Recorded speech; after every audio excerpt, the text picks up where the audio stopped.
जेवढ्यात झोप काय येते त्याचं कारण असं आहे की मेंदूचा जो रक्तपुरवठा असतो ना तो जठराकडे जातो आणि मेंदूचा रक्तपुरवठा कमी होतो ना म्हणून गाणी येते आणि झोप येते. जेवायच्या अगोदर म्हणजे मला सुद्धा विचारलं होतं आयोजक तुम्ही आधी जेवणार म्हटलं नाही मग मी कीर्तन झोपेत करणारच नाही. त्यामुळे तुम्ही झोपेत जसं ऐकणार तसं मी झोपेत करणार. थोडंसं खूप छान श्रोते आहेत माझ्यासमोर, थोडके असेल ते चांगले आहेत त्याच्यामुळे थोडंसं लक्षपूर्वक आहे एक छान विषय तुझ्यासमोर मांडतो. फक्त इकडे बसून बसती तिकडे बसून इकडे बसून तिकडे वर जाई खुर्च्या लावला खुर्चीवर देवा वर खुर्च्या आहे वर जाऊन बसा असे छान या तुम्ही सुद्धा या समोर बसा.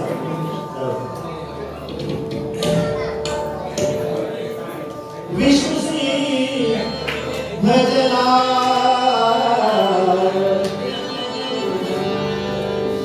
शिव दुलारीला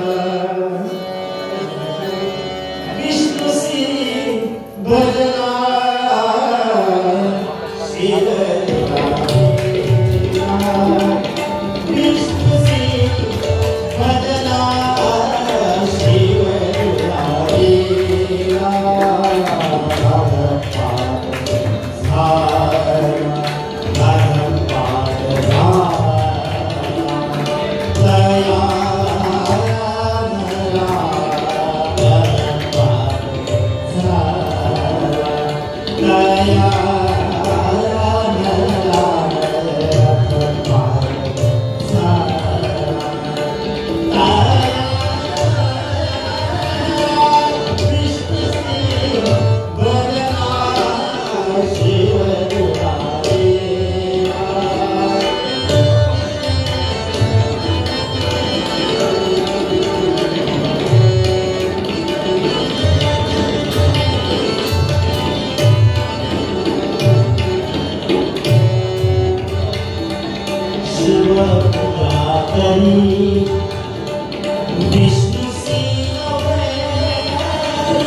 Yeah.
पद्य नामदेवरायांचं पद्य आहे बघा, संत नामदेवांचं पद्य आहे.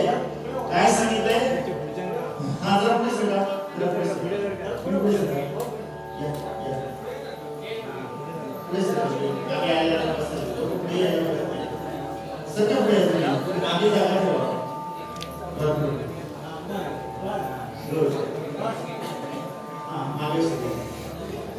आता कोणी जरा बोलू नका, म्हणजे कोणी आलं तरी बोलू त्यांना येऊन बसू दे थोडं काय. आता काय बोलू विष्णुसी बदला शिव दुराविला अधपात झाला तयार झाला. विष्णुसी बदला शिव दुराविला अधपात झाला तयार झाला.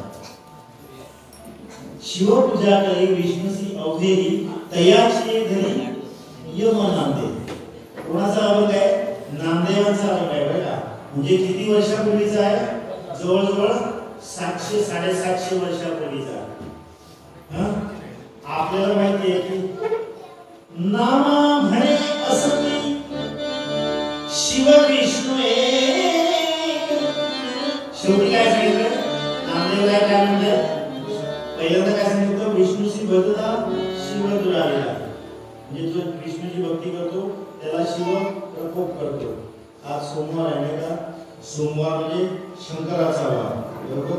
मंगळवार म्हणजे गणपतीचा वार, बुधवार म्हणजे पांडुरंगाचा वार, गुरुवार म्हणजे दत्तप्रभूंचा वार, शुक्रवार म्हणजे देवी पावनांचा वार होय की नाही. शनिवार जय हनुमान, रविवार आदित्यवार, कोणाचा? सूर्याचा वार. प्रत्येक वाराला एक देव आहे हो. आम्ही म्हणतो काय हे हिंदू आहे पेढे, हा कुठे दगड दिसतात त्याच्यावर फुल घालायचं आणि देव म्हणायचं. 33 कोटी देव आहेत म्हणे. किती? 33 कोटी. कोणीतरी आपली खिल्ली उडवली, आपल्याला हसायला लागलं. काय वेळासाठी 33 कोटी देव? हो 33 कोटी देव म्हणजे काय यामध्ये? 33वर 7 शून्य नाही. 33 कोटी याचा अर्थ 33वर 7 शून्य नव्हे, तर 33 कोटी म्हणजे प्रकार आहे. कोटी याचा अर्थ प्रकार. 33 प्रकारचे देव आहेत बरं का. कुठले कुठले प्रकार आहेत ते पण सांगितले. 11 रुद्र, 11 रुद्र, रुद्र म्हणजे शंकराचे आपण म्हणतो 11 रुद्र, 12 आदित्य. सूर्य नमस्कार किती घालतो आपण? 12 घालतो नाही का? 12 आदित्य किती झाले? 11 रुद्र 12 आदित्य किती झाले? 23 झाले. अष्टदिक्पाल 8 दिशांचे 8 अष्ट म्हणजे 8 अष्टदिक्पाल किती झाले? 31 झाले. आणि 2 अश्विनी कुमार बरोबर किती झाले? 33. 33 प्रकारचे देव म्हणून 33 कोटी देव असं म्हटलं जातं. जरी हे 33 कोटी देव असले ना तरी सुद्धा बघा, जरी 33 कोटी देव असले तरी सुद्धा तत्व एकच आहे बरं का. कुठेही जरी नमस्कार केला, आकाशात पतितं तोयम, आकाशातून पडलेलं पाणी यथा गच्छति सागरम. कुठे जातं? आकाशातून पडलेलं पाणी कुठे जातं? सागराला जातं नाही का. आकाशात पतितं तोयम यथा गच्छति सागरम सर्व देव नमस्कारम. कुठल्याही देवाला नमस्कार केला तरी सर्व देव नमस्कारम केशवम प्रति गच्छति, एका परमेश्वराकडे जातो. सगळ्या धर्माचं तत्व एकच आहे बरं का. कोण म्हणतो सबका मालिक एक आहे, कोण म्हणतो आकाशाचा बाप आहे, आणि आम्ही म्हणतो सगळ्या देव म्हणून एकच आहे बरं का. म्हणून जरी प्रत्येक वाराला दिवस आपल्याकडे ते सोपं केलेलं आहे. कोणाला वाटेल त्या देवाची भक्ती करा, पण देवाची भक्ती करा. मग हे वाद पण आपल्याला काय झालं? माणसाला कळेना. जसे आता वाद आहेत ना, दत्ताचे भक्त आहेत वेगळे, देवीचे भक्त वेगळे, शंकराचे भक्त वेगळे, विष्णूचे भक्त वेगळे, असे वाद व्हायला लागले. त्या काळात सुद्धा 750 वर्षापूर्वी सुद्धा नामदेवरायाने वाद बघितले. आणि त्यावेळी अशी परिस्थिती होती, जो विष्णूची भक्ती करतो तो वैष्णव, जो विष्णूची भक्ती करतो तो वैष्णव, जो शिवाची भक्ती करतो तो शैव, जो गणपतीची भक्ती करतो तो गणपत्य, जो शक्तीची देवीची उपासना करतो तो शाक्त. असे प्रकार पडायला लागले. आणि मग काय व्हायला लागलं? एकमेकात वाद व्हायला लागले की शैव जे असतात ना, शैव म्हणजे शिवाची भक्ती करणारे ते काय करतात, आडवं गंध लावतात. शैव काय करतात, आडवं गंध लावतात. म्हणून वैष्णव उभं गंध लावतात. शैव आडवं गंध लावतात म्हणून वैष्णव उभं गंध लावतात. शैव आणि वैष्णव यांच्या घरामध्ये रोटी बेटी व्यवहार चालत नाही. म्हणजे इकडची मुलगी त्यांच्याकडे दिली जात नाही, त्यांची मुलगी यांच्याकडे दिली जात नाही. हे त्यांच्याकडे जेवायला जात नाही, ते यांच्याकडे जेवायला येत नाही. बघा हे एवढा वाद सुद्धा ठीक आहे. प्रबोधांना सारवायची जमीन होती, तुम्हाला माहिती आहे, सारवायची जमीन आपण शेणाने सारवायचं. आता ह्या टाईल्स आहे सगळ्या. मग शेणाने सारवायची जी जमीन होती ना, ते शैव जे होते ना, शैव ते आडवं सारवायचे म्हणून वैष्णव उभं सारवायचं. इतका प्रकोपाला गेलेला वाद होता. म्हणून नामदेवराय नामदेवरायांना अभंग लिहिला, विष्णुसी भजला शिव तुला वेला.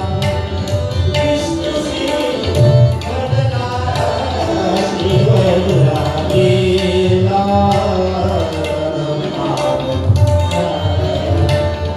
तया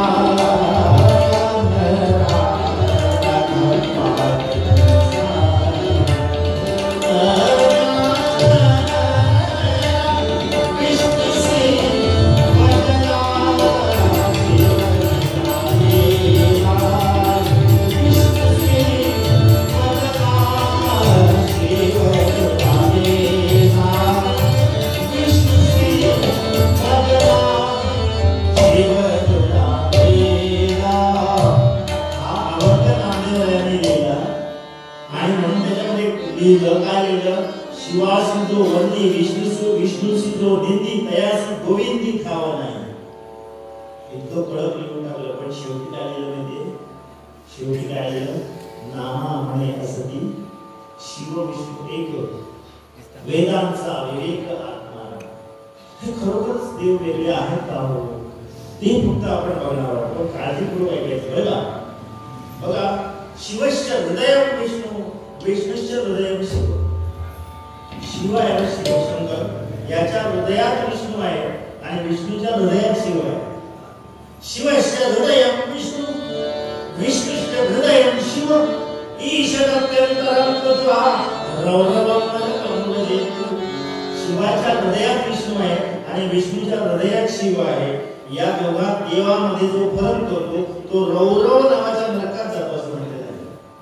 म्हणजे या दोन देवामध्ये फरक केला तर तो रौरव नावाच्या नरकात जातो. म्हणजे हे दोन देव एकमेकांच्या हृदयात आहेत. आणि आम्ही काय म्हणतो, शैव वेगळे आणि वैष्णव वेगळे. देव एकत्र आहे आणि आम्ही म्हणतो आम्ही वेगळे आहोत. लक्षात आलं.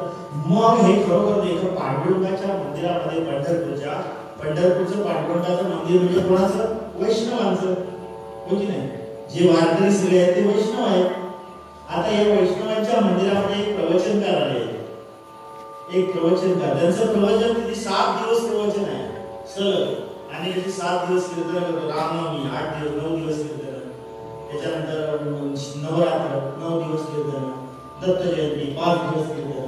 तसं त्यांचं 7 दिवसाचं प्रवचन होतं. आणि ते प्रवचनकार बसले होते आणि त्यांनी पहिल्या दिवशी एक श्लोक घेतला. काय श्लोक घेतला, शैलाधीशकर कुमार शीतल सत्यान्वितो ज्ञानजनो गंगाभूतीतो विनायक शिशोषित विद्धन्नामनोपविप्रथयतो माधव माधव हेतमेश्च विभातिसो निम्न स्थानोपितो नान्यथा. पहिल्या दिवशी श्लोक घेतला. काय घेतला, शैलाधीशकर कुमार शीतल सत्यान्वितो ज्ञानजनो. आता तुम्ही विचार करायला एवढं मोठं सांगून आम्हाला काय कसं आहे. आणि त्याने काय सांगितलं, पहिल्या दिवसापासून ठरवलं. काय ठरवलं की पहिल्या दिवसापासून शिवपुराच्या मंदिरामध्ये होते, वैष्णवांच्या मंदिरामध्ये प्रवचन चालू आहे. शैव सगळे बाहेर उभे आहेत कारण ते मंदिरात येत नाहीये. वैष्णव समोर बसले आहेत आणि यांनी प्रवचनाला सुरुवात केली. शैलाधीशकर. कुठला, त्या श्लोकातला एक शब्द घेतला, एकच शब्द. आता या शैलाधीशकर मध्ये काय काय आहे हो बघा. नमूद आहे शैलाधीश. शैल म्हणजे काय, पर्वत. शैल म्हणजे पर्वत आणि अधीश पर्वतावर राहणारा, पर्वतावर राज्य करणारा, पर्वतावर वास करणारा, अधिवास करणारा. शैलाधीश कोण आहे? भगवान महादेव. बरोबर? शैलाधीश म्हणजे कोण? भगवान महादेव. आणि त्याच्या पुढे शब्द काय? शैलाधीशधर. मग शैलधर कोण आहे? शैलधर तुम्हाला आठवतं का बघा कथा? श्रीकृष्णाची एक कथा आहे नाही का? गोकुळामध्ये जेव्हा अगोदर काय करायचे, त्या गोवर्धन पर्वताची पूजा करायची नाही का? गोवर्धन पर्वताची पूजा का करायची? तर श्रीकृष्णाने सांगितलं होतं हा गोवर्धन पर्वत जो आहे, गोपाल कृष्णाने सांगितलं होतं, तो आपल्याला पाऊस देतो, तो आपल्याला अन्न देतो, तो आपली समृद्धी देतो, म्हणून त्याची पूजा करू. आता हे त्या गोवर्धन पर्वताची पूजा करणार म्हणून कोणाला राग आला? वरुणाला राग आला. तो म्हणतो या पोराने माझी पूजा बंद केली, वरुण पूजा बंद केली आणि कशाची पूजा सुरू केली? पर्वताची पूजा सुरू केली. लक्षात आलं? म्हणून तो चिडला आणि काय केलं? मुसळधार पाऊस सुरू केला. आणि मुसळधार पाऊस इतका पाऊस पडला की सुनामी आली. मुंबईचे लोक आहेत त्याला माहिती आहे सुनामी म्हणजे काय आहे. घराघरात पाणी शिरलं होतं, अनेक लोक वाहून गेले होते, अनेक वाहनं वाहून गेली होती, अनेक फॅक्टरीमधून घरामधून पाणी घुसलं होतं सुनामीच्या वेळी, माहिती ना? तशी सुनामी आली, लोक गुरं वाहून जायला लागले. तेव्हा भगवान गोपाल कृष्णाने काय केलं? गोवर्धन पर्वत उचलला नाही का? आणि तो गोवर्धन पर्वत एका करंगळीवर उचलून धरला आणि सगळ्या त्या गोकुळवासियांना, त्या ब्रिजवासियांना त्या पर्वताच्या खाली उभं केलं आणि त्याला संरक्षण केलं. म्हणून तो शैलधर आहे. बघा, भगवान महादेव शैलाधीश आणि भगवान महाविष्णू शैलधर, म्हणजे दोघेही शैलाधीशधर या पहिल्या शब्दामध्ये आहेत की नाही? म्हणजे दोघेही देव एकच आहेत. एक दिवसाचं प्रवचन झालं, बरेचसे शैव जे बाहेर उभे होते ना ते आतमध्ये येऊन बसले. म्हणजे आमच्या देवाचं पण सांगताय, फक्त पांडुरंगाचं सांगत नाही, म्हणून ते आतमध्ये येऊन बसले. तरी पण काही लोक बाहेर उभे होते. पहिला शब्द झाला पहिल्या दिवशी शैलाधीश कुमार दृशित. दुसरा शब्द काय झाला? कुमार दृशित. कुमार म्हणजे कोण? कुमार कार्तिकेय. कुमार कार्तिकेय हा कोणाचा म्हणला? कुमार कार्तिकेय भगवान शंकराचा मुलगा. मग त्या कुमाराला बघून कुणाला आनंद होणार? शंकराला आनंदच होणार की नाही? शंकराचा मुलगा आहे तो कुमार दृशित, आनंद होतो. आणि दुसरा कुमार दृशित कोण आहे? कुमार म्हणजे कुमार मदन. हा मदन जो आहे, हा मदन तुम्हाला माहिती आहे, जेव्हा एक गंमत झाली होती. हे भगवान महादेवांची पहिली पत्नी कोण माहितीये? सती, दाक्षायणी. तिचं नाव दाक्षायणी, दक्ष राजाची कन्या. ह्या दक्ष राजाच्या कन्येने भगवान महादेवांबरोबर प्रेमविवाह केला होता. बघा, म्हणजे त्यावेळी सुद्धा प्रेमविवाह करण्याची पद्धत होती. फार भगवान महादेवांची भक्ती करून त्यांना प्राप्त करून घेऊन तिच्याशी लग्न केलं होतं. पण तिच्या वडिलांना हा जावई आवडत नव्हता. कारण काय? जावई कसला हो? स्मशानात राहतो. जावई म्हटलं तर राहायला घर तरी होत नाही का? आपण मुलगीचा विचार करतो की नाही, जावई कुठे कुठे कुठे राहतात? तुझं स्वतःचं घर आहे का? आई वडील नाहीत ना, बहीण भाऊ नाहीत ना, एकटे जात ना, मग बरे आहे असं विचार केलं नाही आपण. तसं ह्याला तो आवडला नाही. कारण काय? कफन नको, काहीच नाही त्याच्याकडे. गळ्यात हाडकाची माळ, हातात कवटी, अंगाला भस्म आणि वल्कल नेसणारा हा जावई कोणाला आवडेल? ते बघून घ्यायचं नाही त्याला. असं जावई आपल्याकडे नाही येत. परंतु तिचं अत्यंत प्रेम होतं सतीचं. एकदा काय झालं, या दक्ष राजाने एक मोठा यज्ञ केला आणि या मोठ्या यज्ञाला देवदेवतांना सगळ्यांना बोलावलं. राजे, देवदेवता सगळ्यांना बोलावलं आणि सगळ्यांना आसन दिली उच्चस्थ. आणि मात्र या भगवान महादेवाला त्यांनी निमंत्रण दिलं नाही. आता ह्या सती जी होती दाक्षायणी ना, दाक्षायणी होती, तिला वाईट वाटलं. पण तरी सुद्धा ती काय म्हणते भगवान महादेवाला, अहो माहेरी कार्य आहे, जाऊया ना आपण. माहेरचं कार्य म्हणजे स्त्रियांना जरा जास्तच, म्हणजे माहेर म्हटलं जरा काय असतं, फार अभिमान असतो. आणि माहेरचं कार्य म्हटलं तर आपण गेल्याशिवाय वाटत नाही असं पण असतं.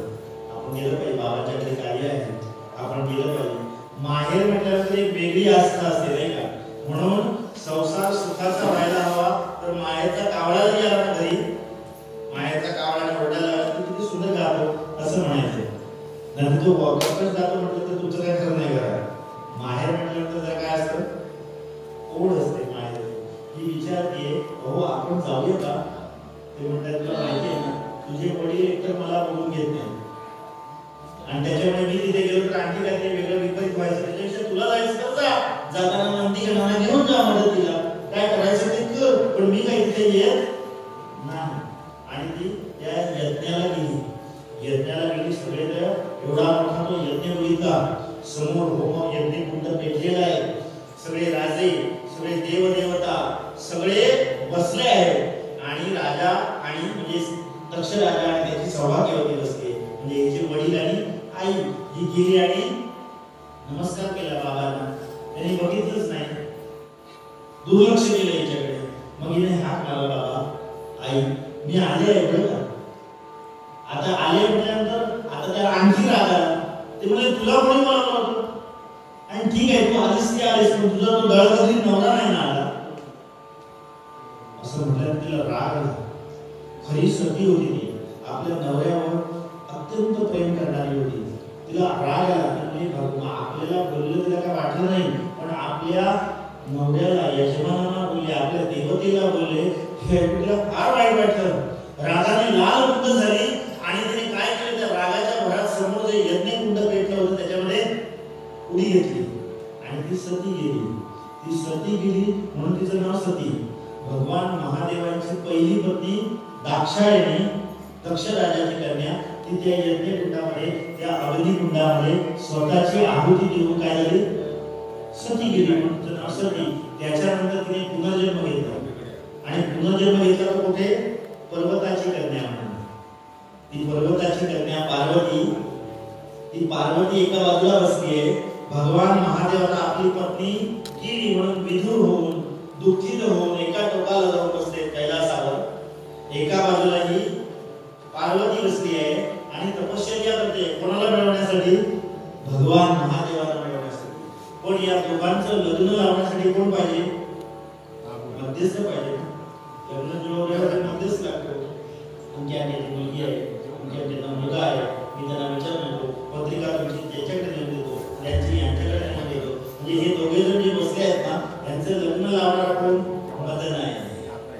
भगवान महाविष्णू मदनाला सांगतायत अरे मदन आणि रती यांना सांगतायत तुमचे बाण चालवा आणि या दोघांचं मिलन घडून आणा. कारण काय आहे तर कारण एकच आहे की तारकासुर नावाचा एक राक्षस त्याच वेळी तो जन्माला आलाय तारकासुर आणि त्याने हाहाकार माजवलेला आहे. आणि त्या तारकासुराला वरदान काय आहे म्हणजे तारकासुराला वरदान आहे की फक्त आणि फक्त तुझा मृत्यू हा कोणातर्फे आहे कोणाच्या हस्ते आहे भगवान महादेवांचा पुत्र तुला मारू शकेल. आणि तो इतका उन्मत्त झाला आहे की त्याला माहिती आहे की भगवान महादेवांची पत्नी सती गेली म्हणजे त्यांचं लग्नच नाही. लग्न नाही झालं त्याला पुत्र होणार नाही आणि पुत्र नाही तर माझा काही मृत्यू होणार नाही.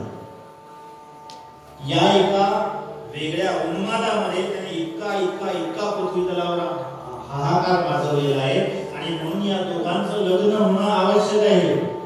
आणि हे लग्न होणं कोण जुळवणार. हे लग्न मदन जुळवणार. त्या मदनाला कोण सांगतायत भगवान महाविष्णू सांगतायत अरे या दोघांचं लग्न जुळवण्याचं काम कोणाचं आहे तुझं आहे.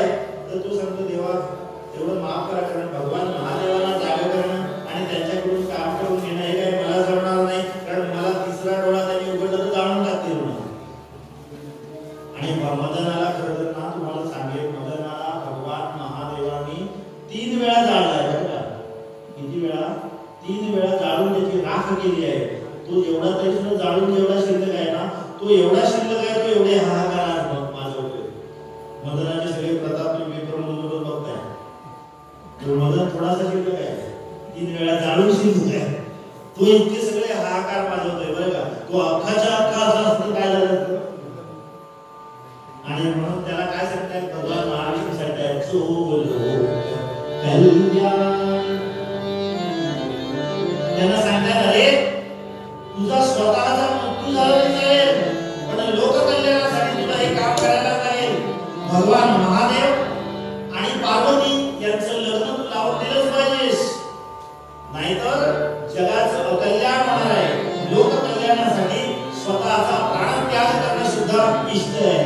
जो कल्याण सहावया जो कल्याण सहावया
दूसरा कुमार शीतल म्हणजे भगवान महाविष्णू म्हणजे कुमार कार्तिकेय प्रिय कोणाला?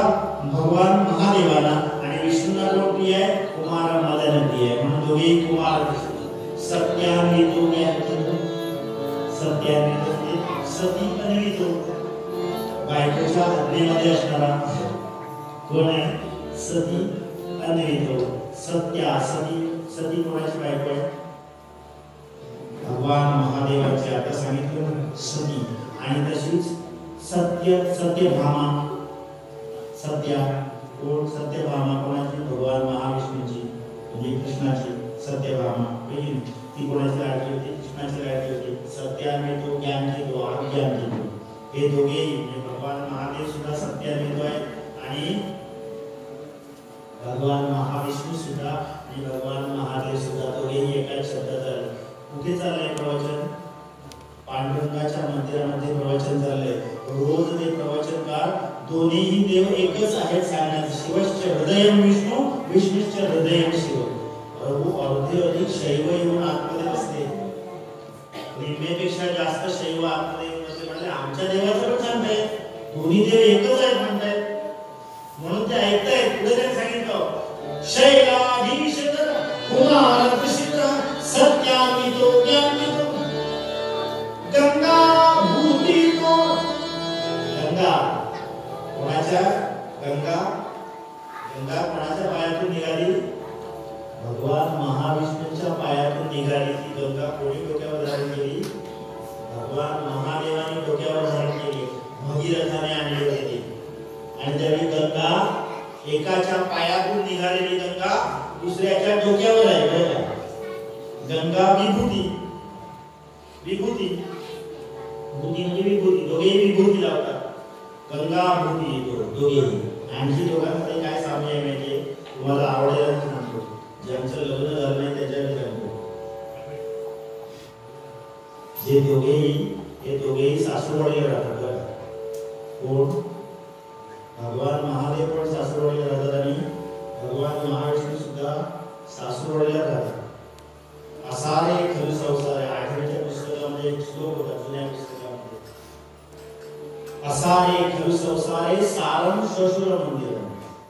असार अशा या संसारामध्ये सार कुठे आहे? सासूरवाडीला आहे. कारण जगात जावयाला कोणीही विचारलं नाही, ते सासूबाई कोण विचारतात. त्यांच्याकडे मानपूर असतो. जावई म्हटलं तर आपल्याला एकुलता एक आहे. म्हणजे एकुलता नसला तर सुद्धा जगात असा कुठल्याही प्रकारचा कोणाचा जावई असा नाही. एवढं सन्मान आपल्याला सासूरवाडीला असतो. असारे खरु संसारे सारं श्वशुर मंदिरम हरो. उदाहरण कोणा सांगितलं?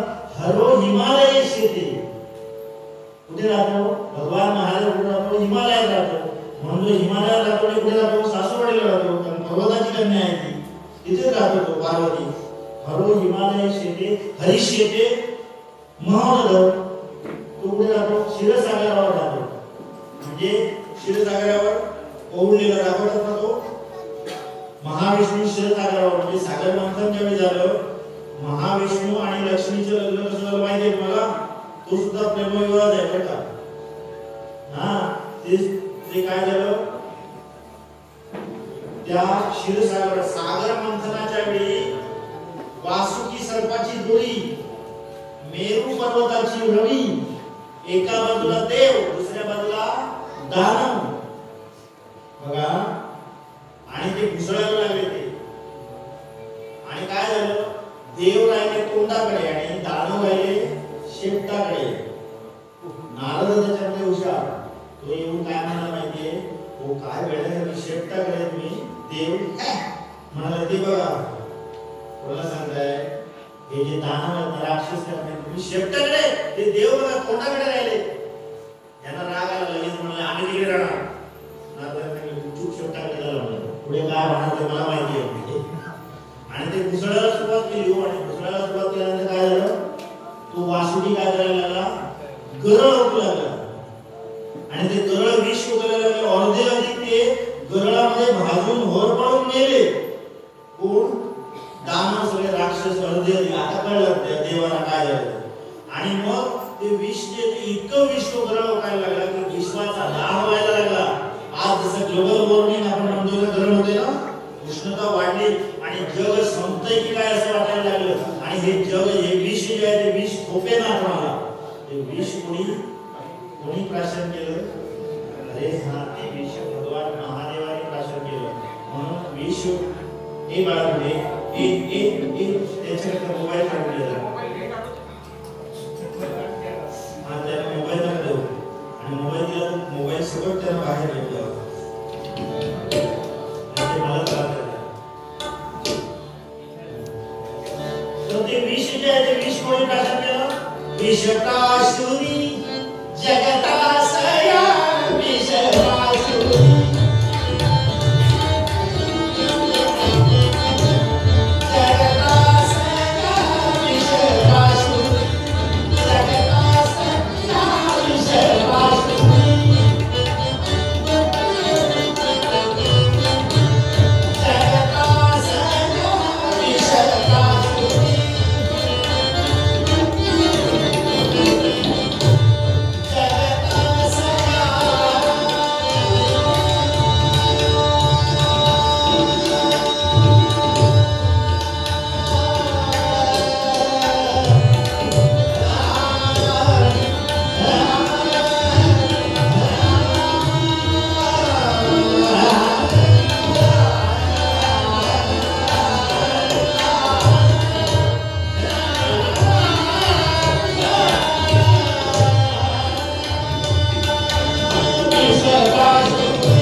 आणि ते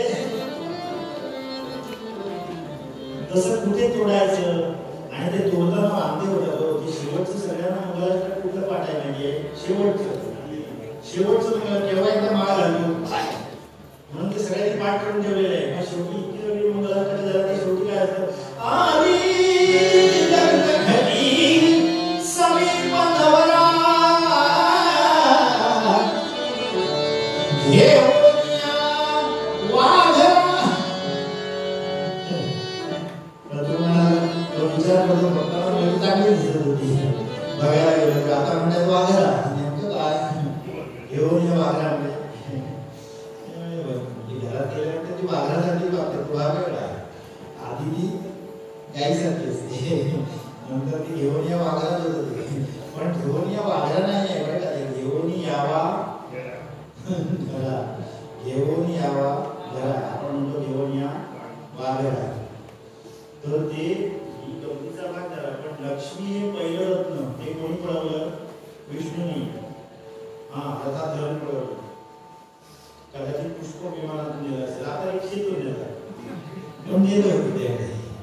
लक्ष्मीचं वाहन आहे घुबड. ती घुबड घेऊन येते. लक्ष्मी आज शेवटी घुबड पुढे बघतं, पाठवलं जातो आणि उघड जर पाठवलं तर घराचं पाठवलं करतात. म्हणून लक्ष्मी कधी एकटी घरामध्ये असता कामा नये. बरोबर नारायण असायला हवा. ज्याच्या घरामध्ये नारायण आणि लक्ष्मी आहेत ते सगळे खुश आहेत. पण अलीकडे लक्ष्मीचे भक्त वाढले, ते घरात सुद्धा देवीची पूजा करतात. योगी देवीचं बाळ तुझ्याकडे संसाराने अशी प्रार्थना करायला लागते. पण लक्ष्मी काय म्हणतात, लक्ष्मी चंचल आहे. नाही हो, लक्ष्मी चंचल नाही. लक्ष्मी ज्याच्याकडे येते तो चंचल बनतो. म्हणून केवळ लक्ष्मी ज्यांच्याकडे आहे ते चंचल आहे, पण ज्यांच्याकडे नारायण आहे आणि लक्ष्मी आहे ते सगळे सुखी आहेत. म्हणून सांगायचं, तू येताना ये, पण कोणाला घेऊन ये? नारायणाला घेऊन ये. मग येताना कसा आहे, तो गरुडावरी बैसोनी माझा कैवारी. तो गरुडावर बसून येतो. लक्ष्मी आणि नारायण जोपर्यंत घरात येतो तोपर्यंत गरुड कुठे बसतो? कुंपणावर बसतो. तुमच्या घरामध्ये येणारी सगळी संकट देणारी, बोलून येणारी, खाली येणारी सगळी संकट ते गरुड बरोबर उचलत असते. एकही संकट घरामध्ये यायला देणार नाही. म्हणून लक्ष्मी नारायण दोघेही असायला हवे. विनायक हित, ह्या विनायकाचे हित बघणार. म्हणजे एक कोण आहे विनायक हित, म्हणजे भगवान महादेव, आणि दुसरा विनायक हित कोण आहे? भगवान महाविष्णू. बघा आता जो श्लोक घेतलाय ना त्या प्रवचनकाराने, त्याच्यामध्ये प्रत्येक शब्दामध्ये दोन्ही देव आहेत. शिवश्च हृदयं विष्णू, विष्णुश्च हृदयं शिव. हे पटवून येत आहे. आपण जे वेड्यासारखे भांडतोय की देव वेगवेगळे नाही, देव एकच आहेत सगळे. आणि म्हणून बाहेर असणारे बरेचसे शैव आतमध्ये 90% शैव येऊन बसले. वैष्णव ते बसले होते. मंदिरात प्रचंड गर्दी आहे. आणि आता शेवटचा दिवस आहे. ते सांगताय विनायक हितः चक्षुश्रवण बसित. चक्षुश्रवण म्हणजे साप. चक्षुश्रवण म्हणजे साप. एकाच्या गळ्यात साप आहे, एक सापावर झोपतो. तो गळ्यात साप कसा घातला म्हणजे भगवान महादेवाच्या गळ्यात साप आहे. माहिती आहे तुम्हाला? ते काय झालं, विषप्राशन जेव्हा केलं, विषप्राशन केलं तेव्हा अंगाचा दाह व्हायला लागला, गळ्याला सुद्धा त्यांना त्रास व्हायला लागला. म्हणून कोणी सांगितलं काय करा, डोक्यावर गंगा धारण करा थंड. कोणी सांगितलं चंद्रकोर धारण करा, त्याने बरं वाटेल. कोणी सांगितलं सर्प गळ्यात घाला थंड वाटेल. बेल्ट, तो बेल्ट असतो नाही का आपण घालतो तो वेगळा. हो, तो बेल्ट घालून बघितला. पण काही म्हणून ते गळा सर्पमाळा गळा सर्पमाळा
दशावतार म्हणतात पार्वती परमेश्वर म्हणतात ना, पार्वती परमेश्वर. पार्वती परमेश्वर म्हणजे कोण? भगवान शंकर. पण पार्वती को इथे थांबला आपण, तर म्हणजे पार्वतीचा पती. आणि रमेश्वर, रमेचा ईश्वर म्हणजे कोण? विष्णू. त्या शब्दात सुद्धा दोघे हे त्या प्रवचनकाराने पटवून दिलं. फक्त स्थानामध्ये फरक आहे. एकाच्या गळ्यात साप आहे, एकाच्या एक सापाच्या गादीवर झोपतो, एकाच्या पायातून गंगा निघाली, दुसऱ्याने डोक्यावर धारण केली. बाकी एक सगळे दोघेही भस्म लावतात, दोघेही सासवडीवर जातात. इतका सगळा सगळे सगळे सगळे सगळे त्यांची विशेषण सांगितलं. शिवश्च हृदयं विष्णू विष्णुश्च हृदयं शिव ईश दत्तंतर कृत्वा. या दोन देवांमध्ये जरा सुद्धा फरक करायचा नाही. म्हणून जेव्हा म्हणजे एकमेकांचे देव आहेत ते, जेव्हा त्या विषप्राशनामुळे या देहाचा दाह व्हायला लागला ना, तेव्हा सगळे उपाय करून थकले भगवान महादेव. सगळे उपाय करून थकले. मग कोणीतरी सांगितलं, काय नाही सांगितलं पाहिजे, राम नाम घ्या मग तुम्हाला बरं वाटेल. म्हणून नेहमी भगवान महादेव हे रामाचं नाव घेत असतात बरं का. भगवान महादेव सुद्धा रामाचं नाव घेत असतात. म्हणून दशावतारामध्ये येणारा तो जो भगवान शंकर आहे ना, तो कसा येतो बघितलं तुम्ही? दशावतार होतो नाही ते. हा, दशावतारामध्ये शंकराची एंट्री कशी असते? राम राम दाशरथी राम असं म्हणतो. म्हणजे पहिलं कोणाचं नाव येतो? रामाचं नाव येतो. तिकडून ओरडत येतो, मग समजतं रा शंकर येतो म्हणतात ना तुम्ही. शंकराची एंट्री झाली म्हणजे हे दोघेही देव एकमेकांच्या हृदयात आहेत. रामायण सगळ्यांनी बघितलं असेल, जुनी सिरियल रामायण. आता परत लॉकडाऊन मध्ये लावली लोकांनी, परत बघितली गेल्या वर्षी लॉकडाऊन मध्ये. त्याच्यामध्ये तुम्ही बघितलं का रामेश्वरमला ते पिंडी तयार करतात. कोण? भगवान राम. राम म्हणजे विष्णूचा अवतार. म्हणजे भगवान विष्णू कोणाची भक्ती करतात? शंकराची भक्ती करतात. त्याच्यातून शंकर प्रकट होतो आणि तो काय सांगतो? रामस्य ईश्वर आहे तसा रामेश्वर. रामाचा देव म्हणजे कोण? रामेश्वर. रामस्य ईश्वर. ते काय सांगताय? तसं नाही, रामयस्य ईश्वर. राम ज्याचा देव तो रामेश्वर. दोघे जण प्रेमाने मानतायत. ते सांगतात तू माझा देव आहे. दोघे एकमेकांचे देव आहे. म्हणून शिवश्च हृदयं विष्णू विष्णुश्च हृदयं शिव. म्हणून नामदेव महाराजांनी तो अभंग लिहिला. कुठला? विष्णुसी बदला शिव लागला अदत्पात झाला तयार. एवढं सगळं त्या प्रवचनकारांनी सांगितलं हो मंदिरामध्ये. 100% आणि 99% 99.99% सगळे एवढं आतमध्ये बसले शैव. पण एकच कट्टर समर्थक होता. तो अजिबात ऐकायला तयार नाही. त्याला काय शंकर बिंकर मानणारा नाही, विष्णू मानणारा तो नव्हता. शंकर होता फक्त. तो म्हणाला एक काहीतरी वेळाचं ग्रंथामध्ये माझा देव कुठे आहे? माझा देव भगवान महादेव आहे. मी नको ते हे ऐकतोय म्हणाला. तो बाहेर उभा होता आणि प्रवचनकाराने प्रवचन संपवलं. शेवटचा दिवस संपला पांडुरंगाच्या मंदिरातला. त्यांनी इतकं सांगून तो बाहेर राहिला, बाकी सगळे आतमध्ये येऊन बसले. प्रवचन संपलं आणि तो बाहेर राहिला ना, त्याचं काय झालं? तो बाहेर राहिला ना, त्याचं काय झालं? त्याची कथा उत्तरांगात सांगताय. तो जो बाहेर उभा आहे नाही, जो केवळ आणि केवळ पदाची भक्ती करतोय, फक्त भगवान महादेवाची भक्ती करतोय. पण आता पूर्ण इथे संपलंय. उत्तरांगामध्ये त्याची कथा घेऊया. माळ, गळ्यात घालायची माळ तुम्ही आता तयार करा. आणि म्हणून पूर्व पद्धत नामदेव महाराज काय म्हणतात?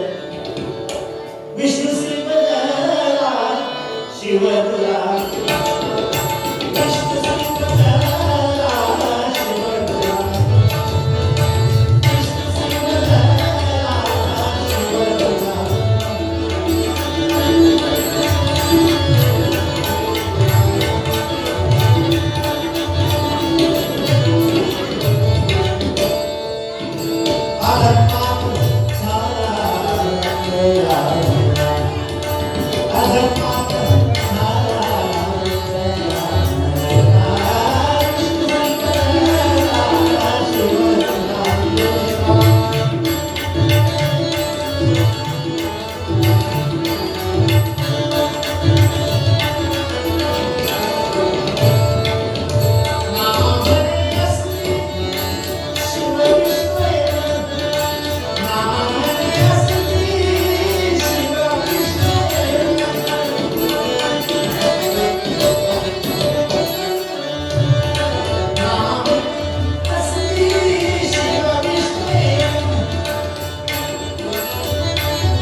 लक्षात घ्या कीर्तनामध्ये जे भजन करतो ना तेच खरं कीर्तन आहे बघा.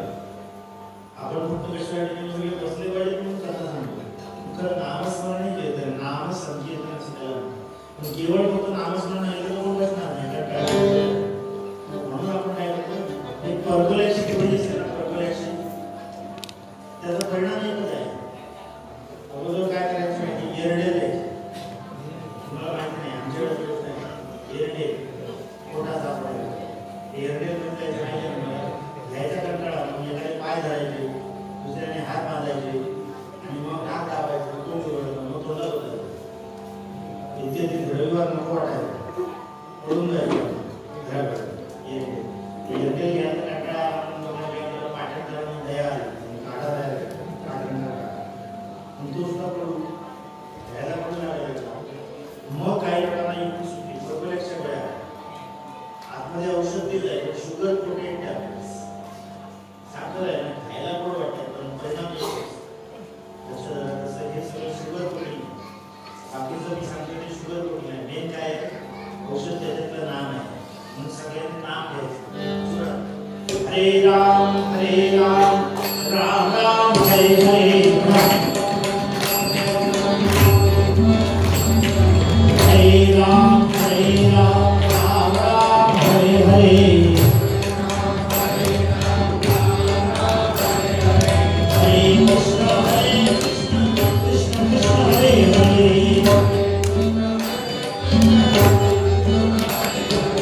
हरे कृष्ण कृष्ण कृष्ण हरे हरे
मिसिंग भक्त, पण पांडुरंगाच्या मंदिरात जायचं नाही, पांडुरंगाचं तोंड सुद्धा बघणार नाही मला, मंदिरात सोडाच, आजूबाजूला सुद्धा जाणार नाही.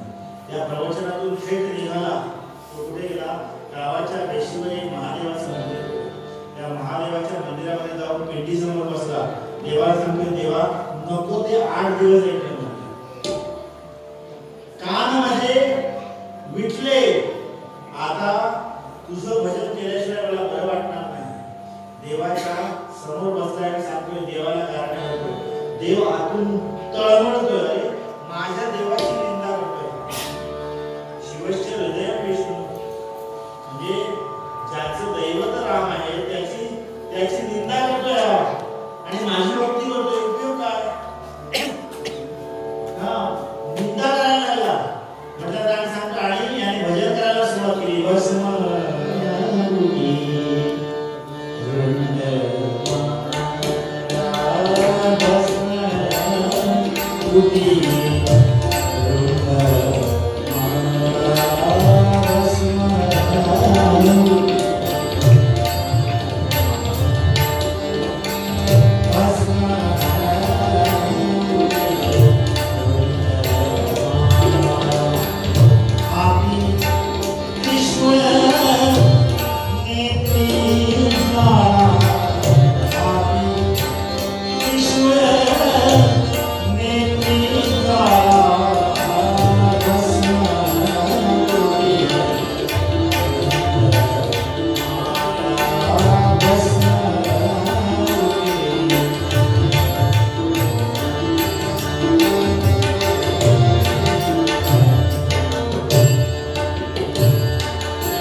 सावकार कशासाठी येत आहे, तर त्याने नवस केला होता.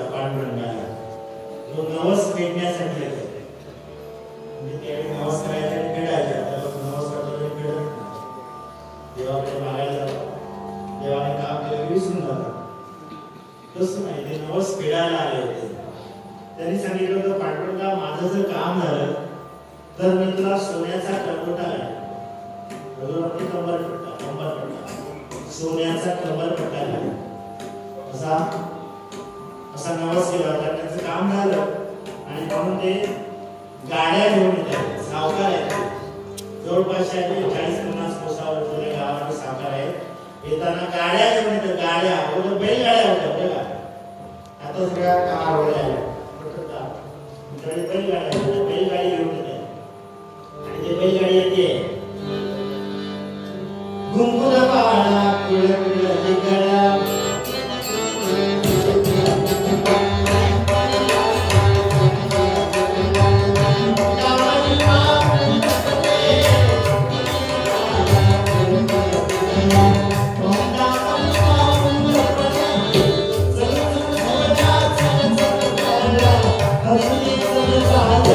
तुझे हो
ते जे सावकार होते ते सावकार पायउतार झाले आणि त्यांनी विचारलं, गाडीतून खाली उतरले आणि विचारलं, इथे कोण चांगला सोन्याचा कारागीर आहे का?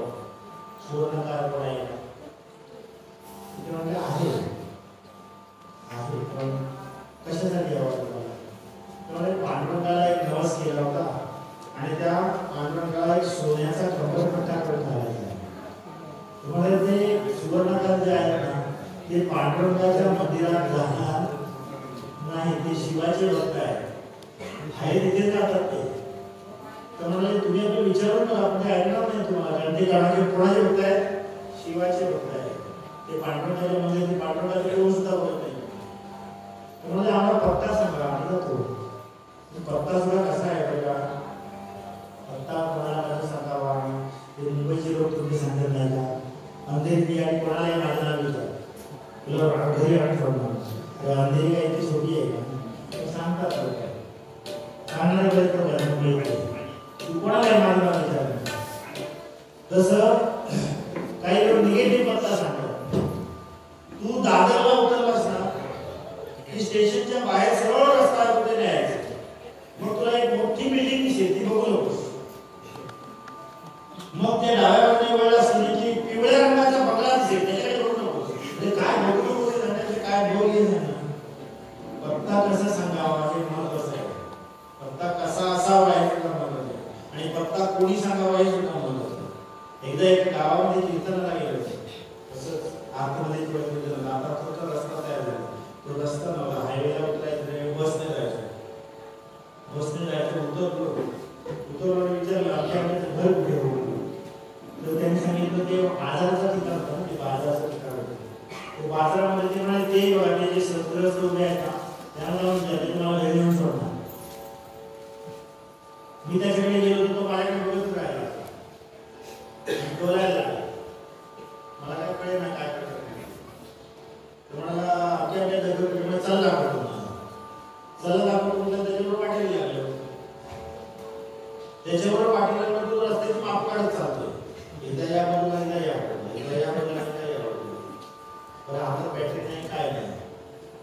म्हणजे शरीराला म्हणजे ट्रान्सपोर्ट येत नाही. जनावर सुद्धा त्याच्या वाटेला जात नाही, दादा एका पिकात जाऊ देत. त्याच्यामुळे तो इकडे एका गोले तैसा चाले, अडकळत गोले अडकळत चालले, असा तो चाललाय. त्याच्याबरोबर मी पण चाललोय. पण मात्र एक आहे, त्याने बरोबर घर दाखवलं. हे घर दिसतंय का ते त्यांचं, तो आपल्या मार्गाने गेला, आपण त्याच्या घरी गेलो. आणि कीर्तनाला वेळ होता, मी जाऊन घरी बसलो होतो. त्याच्या बाहेर बाहेर बसलो होतो व्हरांड्यामध्ये. कीर्तनाला हळूहळू लोक यायला लागली. आल्याबरोबर पहिल्यांदा यायचा माणूस होता माझ्याकडे यायचा. निरखून बघायला लागलं मला काय कळेल म्हटलं, हे मला निरखून कशाला बघताय. त्यावेळेला तरुण होतो मी, 20 वर्षापूर्वीची गोष्ट आहे, 15-20 वर्षापूर्वी, 15 वर्षापूर्वी. म्हणजे इतक्या लोक कशाला पुढे गेला असं लोकांना वाटत असेल. म्हणजे कीर्तन काय म्हणाले, तुला एकदम म्हातारा काढून बघतो प्रत्येक जण आतमध्ये मालकाला जाऊन काय ते सांगतो. प्रत्येक जण माझ्याकडे बघतोय, मालकाला. मला काय कळेल ना नेमकं झालं काय. त्या यजमानाला बोलावून घेतलं, विचारलं हे काय सांगताय तुम्हाला, काय नाही म्हणायचं, लक्ष देऊन.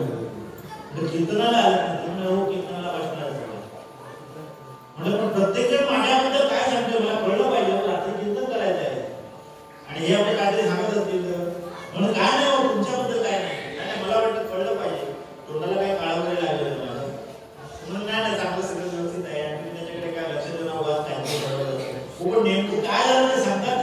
मी हट्टच झालं नाही, तुम्ही कीर्तन करणार नाही.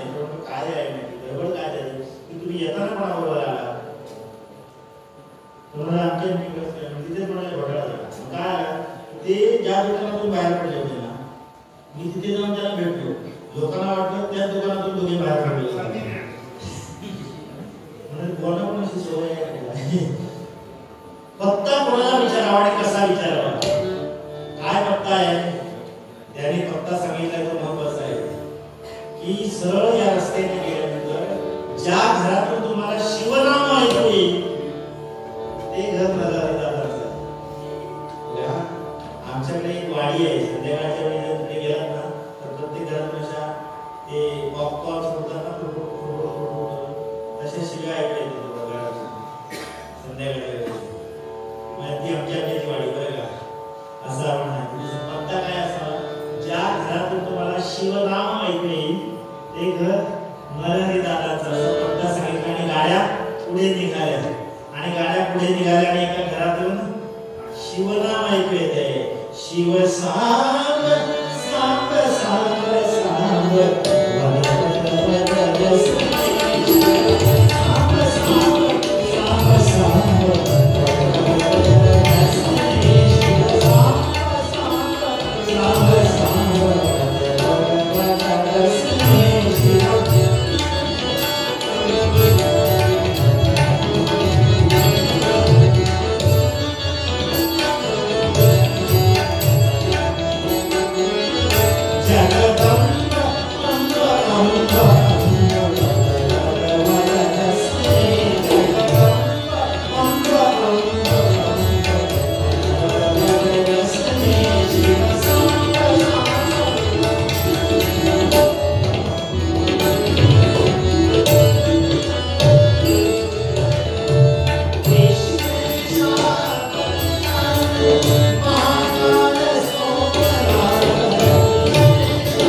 अशी सगळी ज्योतिर्लिंगाची नावं त्याच्यामध्ये आहेत आणि हे भजन कोण करतायत मराठी दादा करतायत गाड्या त्यांच्या घरी थांबल्या भजन ऐकलं आणि उतरले सावकार जाऊन मराठी दादाच्या पाया पडले भजन बंद केलं लगेच काय सेवा करू पाय धुवायला पाणी दिलं माणूस आल्यानंतर पहिल्यांदा त्याला पाय धुवायला पाणी द्यायचं असतं रोजची प्रथा होती आता डायरेक्ट माणसं घरात बसतात दूध वगैरे घालून घोडीतून जाऊन दूध काढतात ते सिरियलमध्ये होतो ना आपण ते बेडवर आगाव पडला कोणते दूध काढतो याला शुद्ध नाही वगैरे असं काही दाखवतात ते बघतो आपण पण खरी पद्धत काय आहे बाहेर आल्यानंतर पाय धुवायचे पाय का धुवायचे त्याला शास्त्र आहे पाय आणि डोळे याचा डायरेक्ट संबंध आहे डोळे जर जळजळायला लागले ना डोळ्यांचा आग व्हायला लागली डोळ्यात त्रास व्हायला लागला काय करतात माहिती पायाच्या तळव्याला काशाच्या वाटीने तेल लावतात भाजतात मग डोळे थंड होतात म्हणून पाय आणि डोळे यांचा संबंध आहे म्हणून आपण म्हणतो ना तळपायाच्या मस्तकात गेली आणि मोठी माणसं जी असतात ती जरा लवकर चिडतात कारण तळपाय मस्तकाच्या तळात कमी पक्ष लागले उंच असतात ते जरा सवय चिडतात पोचायला जरा वेळ लागतो त्यामुळे ती जी ते सांगतात पाय डोळ्यात पाणी त्याच्यासाठी देते, पायावर पाणी घातलं डोळे थंड होतात. येणारा माणूस जो आहे त्याला डोळे थंड करून मग घरात घ्यायचं असतं, नाही तर काय होतं त्याची नजर लागते की म्हणून ते घरावर पावलं लावलेलं असते. गावून नवीन घर बांधतात ते काळ्या रंगाचं पावलं लावतात, कशाला पहिली नजर त्या पावल्यावर पडते, काय ते काळं लावलं. एकदम जर घर बघितलं तर परिस्थिती कधी नाही, घराला तडे जवळ जाताना खरी परिस्थिती आहे. घराला विचारून बघा, घराला तडे जातात, भिंतीला तडे एवढी नजर कडक असते काही तर नजर म्हणून पाय धुवायला पाणी येण्याची प्रथा आहे. पाय धुतले, आतमध्ये येतले, बसवलं, विचारलं काय सेवा करू, म्हणजे काय आहे आम्हाला पांडुरंगासाठी एक कंबरपट्टा तयार करून हवं तेवढं सोनं लावा, हवं तेवढं माणिक लावा, हवं तेवढं मूर्ती लावा, माणिक मोती सगळं आणलेलं आहे. सोनं नाणं तुमची कारागिरी काय होईल ते सगळं आम्ही देऊ, पण उत्तम अशा प्रकारचा कंबरपट्टा कंबरपट्टा तयार करून तुम्हाला द्यायचा आहे. पांडुरंगाला द्यायचं तुम्हाला माफ करा, मी पांडुरंगाच्या मंदिरात जात नाही, मी भगवान महादेवांचा भक्त आहे, मी पांडुरंगाच्या मंदिरात जाणार नाही, तेव्हा मी काही मागणी करू शकत नाही, माफ करा. हे निर्मिसले झाले, एवढंच करून गेलं. इतका चांगला कारागीर आहे, पण याच्याकडूनच पट्टा तयार करून घ्यायचा आहे. पांडुरंगाला हात जोडले आणि काहीतरी विचार करताय, विचार करून म्हणाले, अहो धरण दादा एक विनंती करू का तुम्हाला, तुम्हाला पांडुरंग बघायचं नाही ना, नका बघू, तुम्ही एक काम करा, आम्ही काय करतो पांडुरंगाच्या कमरेचं माप घेऊन घेतो, तुमच्याकडे काय आणलं तुम्ही एक कंबरपट्टा तयार करून द्याल का? म्हणजे तसं चालेल, तुमच्यासाठी एक वेळ चालेल, माझा काही संबंध नाही देवाचा, पण तरी सुद्धा तुम्ही म्हणता का मी करू देईल. त्यांनी गेले, त्या पुरोहिताला सांगितलं माप घेऊन द्या, त्यांनी दोऱ्याने असेल आणखी काहीतरी त्याची पट्टीने असेल माप घेऊन त्यांना दिलं आणि माप त्याच्याकडे आणून त्यांनी चांगला 8 दिवस सोन्याचा कंबरपट्टा बनवला. छानपैकी असा कंबरपट्टा बनवून तो अर्पण करण्यासाठी कोणाकडे दिला, या सावकाराकडे दिला. सावकार स्वतः गेले आणि तो कंबरपट्टा त्या पांडुरंगाला घालायला गेले तर काय हो 1 इंच कमी पडला, 4 अंगळे कमी पडले, 1 इंच नव्हे 1 वीत कमी पडला, 1 वीत कमी पडला. आता विचार करतात माप तर बरोबर घेतलं होतं, नेऊन तर बरोबर दिलं, कमी करता पुन्हा माप व्यवस्थित देते, पुन्हा नेऊन त्याच्याकडे जमायचं तुला काहीतरी म्हणले आमचं पुन्हा माप तयार करा, मग पुन्हा त्याप्रमाणे त्यांनी तो पट्टा तयार केला, पुन्हा नेऊन पांडुरंगाला अर्पण केला. फक्त 4 अंगळे जास्त झाले, सैल व्हायला काय ते गडबड होते, माप घेता येत नाही. पांडुरंगाच्या कमरेचं माप आहे सोपं आहे, देवाच्या कमरेचं माप घेणं इतकं सोपं आहे का? पण आम्ही घेतो बरं का, सगळं देवाला तुला देऊळ बांधून दिलंय, कोणाला देवाला देऊळ बांधून दिले, काय देऊळ बांधून दिले बावणाचं, किती पैसे खर्च केले, पैसा पण दिला तिनेच दिला, तिच्याच खिशातले घ्यायचे, बापाच्या खिशातले घ्यायचे, बापालाच बक्षीस द्यायचे, बाबा तुम्हाला 100 रुपये बक्षीस कुठून काढले, बापाच्याच खिशात आणि सांगायचं आपण देवाला सांगतो मग पाट्या लावतो नाही का, म्हणजे म्हणजे पाठीमध्ये एवढं मोठं मंदिर आहे, छान आहे. तर आपण दिल्याचा म्हणून देवाला देताना सर्वस्व द्यायचं असतं. आम्ही सर्व देतो पण स्व देत नाही, कारण का आम्ही सांगतो आम्ही विचारतो देणगी मागायला लागलो नाव किती लागेल, 500च्या पुढे नाव घेतो, 501 घ्या नाव दिसलं पाहिजे, सर्वस्व देत नावाशिवाय आपण काय देत नाही. तसं देवाला हे सांगतायत, शेवटी तरी काय सांगितलं, शेवटी हे विनंती करायला लागले, अरे दादा एकच विनंती आहे तुमच्याकडे, एकदा फक्त तुम्ही पांडुरंगाची चेचे मग आपण असं करूया, तुम्हाला पांडुरंगाचं दर्शनच घ्यायचं नाही, मग आपण तुमच्या डोळ्याला पट्टी बांधूया, आम्ही तुम्हाला हाताला धरून देवळात घेऊन जातो, तुम्ही तुमच्या हाताने माप घ्या आणि आणून घरी येऊन मग कंबरपट्टा तयार करा.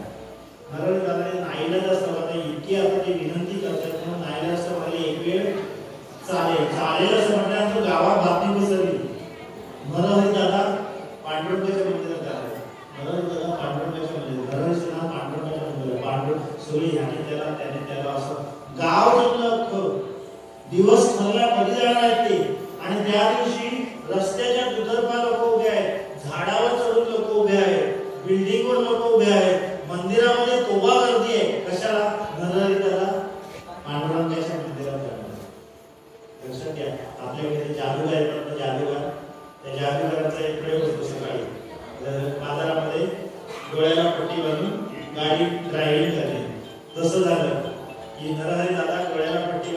पुढे झालंय पांडुरंगाच्या मंदिरात झालाय तोबा गर्दी केली आणि तो दिवस ठरला.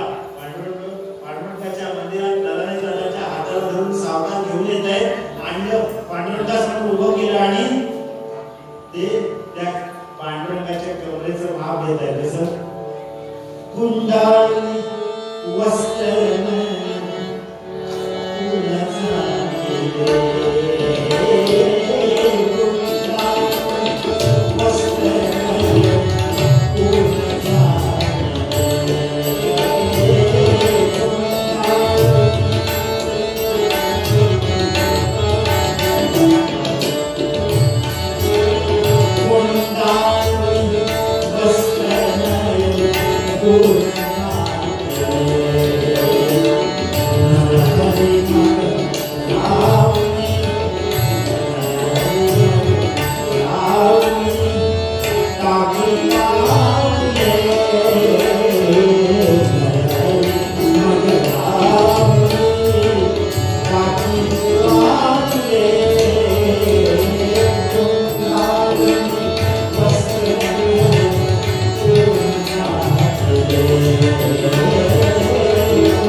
अरे वेड्या, देव सगळे एकच आहे. तू शंकर वेगळा मानतोयस, पांडुरंग वेगळा मानतोयस, दत्त वेगळा मानतोयस, देवी वेगळी मानतोयस. तसं नाहीये. देव सगळे एकच आहे. शिवाच्या हृदयात विष्णू आहे आणि विष्णूच्या हृदयात शिव आहे. हा साक्षात्कार झाला बरं का कोणाला? नरहरी दादांना. आणि नरहरी दादा तिथून बदलले आणि तिथून बदलले म्हणून ते सुरुवातीचं पद्य आहे ना, आपण म्हटलं होतं ते नरहरी दादांचं नंतरचं पद्य आहे. काय आहे नंतर? त्यांनी काय नंतर लिहिलंय? हा प्रश्नार्थ झाल्यानंतर शिवश्च हृदयं विष्णु, विष्णुश्च हृदयं शिव, ईश्वरं परं कृत्वा रौरवं नरकं. शिवाच्या हृदयात विष्णू आहे तेव्हा ते पद्य लिहिलंय. काय? मन बुद्धीची काकरी, मन आणि बुद्धी यांची काकरी. आणि सोनं कशाचं करायचंय? रामनामाचं सोनं करायचं. आणि म्हणजे सोनं भेटतो तसं नाही. मन बुद्धीची काकरी रामनामे सोने चोरी, सोने चोरी. मन बुद्धीची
देवाच्या सान्निध्यात राहण्याला उपवास असं म्हणतात. तुम्ही 2-2.5 तास जो हा उपवास केला ना त्याचं फळ निश्चितच तुम्हाला ती पावना देवी देईल. माझ्या बरोबर आलेले हे जे साथीदार आहेत ना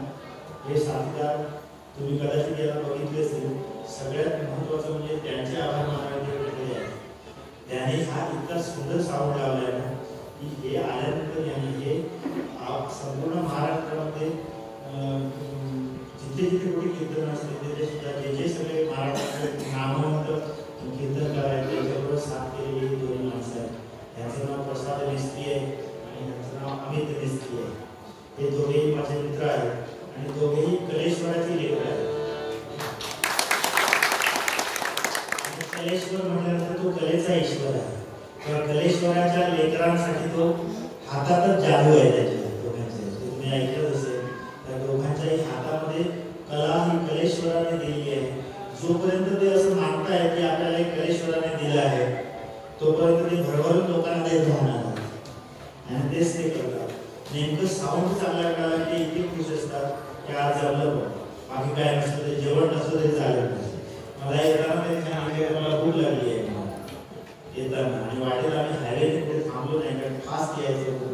8 वाजता सुरू करायचं 6:45ला सुरू होतं पुढे गेलो मला भूक लागली. इथे आल्यानंतर ते म्हणजे भूक काय नाही छान मस्त आहे म्हणजे अरे मग जेवण काय नाही म्हणले कारण मला बघितलं आधी साऊंड बघितलं बरोबर तुम्हाला बघितलं तुम्ही ओळखीचे आहात त्याच्यामुळे ते खुश झाले. त्याने खरोखर साऊंड चांगला लावला. मी आयोजकांना आधीच सांगितलं होतं की मला साऊंड चांगला ठेवा हे एकटं चांगलं ठेवा. मी माझे एकटं घेऊन आलो होतो हे नाही जमलं असतं तर ते काढणार होतं. तर हे आणि हे येताना आपलं वाद्य आपल्या बरोबरच घेऊन येतात. हे कीर्तन चांगलं केव्हा होतं की गाणं चांगलं केव्हा होतं जेव्हा साथीदार चांगले असतात जेव्हा श्रोते चांगले असतात तेव्हा सुद्धा कीर्तन होतं. तुम्ही सगळे श्रोते बसला हे साथीदार चांगले होते म्हणून आपल्याला एक नाटक निर्माण करता आला. हे सगळे एकत्र झाले. ह्याला स्वर असतो ह्याला पण स्वर असतो आणि किती स्वर असतो हे तिन्ही स्वर एकत्र झाले की नाटकब्रह्म निर्माण होतो आणि ते आपल्या कानाला गोड वाटतं. त्याच्यामुळे तुम्हाला सगळ्यांना आवडतं. या पावनादेवीकडे प्रार्थना करतो की सगळ्यांनी हा जो उपवास केलेला आहे त्याचं श्रेय आणि इतके सुद्धा कोणाला दुःख देत नाही. त्यांच्या आयुष्यात आनंद आणि आनंदच देईल. सगळ्यांना दीर्घायुष्य देईल आणि धैर्य देईल.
Hallelujah.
आहे